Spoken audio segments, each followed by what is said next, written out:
আগে ওই লঞ্চে পাঠাইলো 1 টাকার ভাড়া 3 টাকা, আর ওই গাড়িও পাওয়া যেত না। 3.5 ঘন্টায় যাওয়া যায় একা।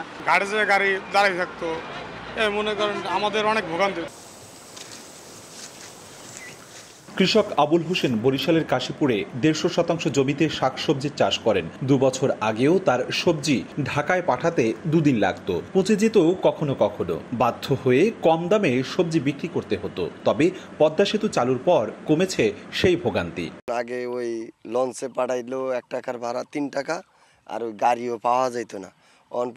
পদ্মা সেতু হওয়ানে মনে করেন আমরা দিনাদিন মাল কাঁচা সবজি ঢাকা পাঠিয়ে দিই উদ্দেশ্যে। পদ্মা সেতু আর আগে হইতে আমরা সবজিতে দাম কম পাইছি। পদ্মা সেতু হওয়ার পরে আমরা মোটামুটি একটা দাম পাইতে আছি।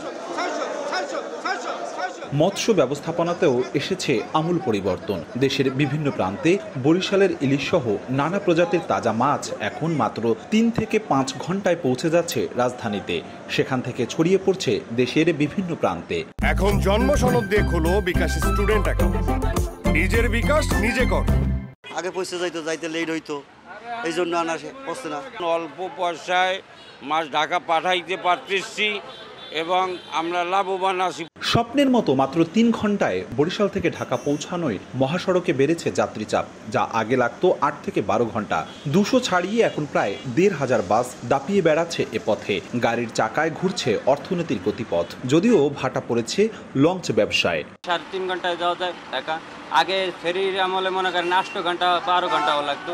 গাড়ি দাঁড়িয়ে থাকতো, মনে করেন আমাদের অনেক ভোগান্তি হতো, অনেক সময় লাগতো। এখন সেই সময়টা লাগতেছে না। পদ্মা সেতু হওয়ার পরে এখন কিন্তু প্রচুর পরিমাণ যত নামকরা বাস যেগুলো আছে, যেগুলো ব্র্যান্ডেড, ওগুলো কিন্তু এখন এই বরিশালে ইন করেছে, এগুলো চলছে। আর পণ্যখাতেও কিন্তু ব্যাপক গাড়ি বৃদ্ধি পেয়েছে। পদ্মা সেতুকে কাজে লাগাতে নতুন ব্যবসা প্রতিষ্ঠান গড়তে গার্মেন্টস সহ প্রায় 3 শতাধিক প্রতিষ্ঠান জমি কিনে রেখেছে মহাসড়কের পাশে। যদিও পদ্মা সেতু চালুর 2 বছর পেরোলেও এখনও কাঙ্ক্ষিত ব্যবসা প্রতিষ্ঠান গড়ে ওঠেনি। বিনিয়োগকারীরা বলছেন, ভোলার গ্যাস সংযোগ এখনও না দেয়া, চাহিদা অনুযায়ী পর্যাপ্ত লোন না পাওয়া, সরকারি বিভিন্ন দপ্তরের সমন্বয়হীনতায় বরিশাল বিমুখ ব্যবসায়ীরা। দক্ষিণ অঞ্চলে কোনো ইন্ডাস্ট্রি এবং কোনো ধরনের মাঝারি শিল্প, বড় শিল্প কোনো কিছুই গড়ে ওঠেনি। প্রশাসনিক এবং আমলাতান্ত্রিক জটিলতা, ব্যবসার যে প্রসার হওয়ার কথা ছিল সেই পরিমাণ এখন পর্যন্ত আমরা কাঙ্ক্ষিত সফলতা পাই নাই, কারণ আমাদের এখানে গ্যাস নাই। 2022 সালের 25শে জুন দুপুর 12টায় পদ্মা সেতুর উদ্বোধন করেন প্রধানমন্ত্রী শেখ হাসিনা। পরদিন সেতু খুলে দেওয়া হয় যান চলাচলের জন্য।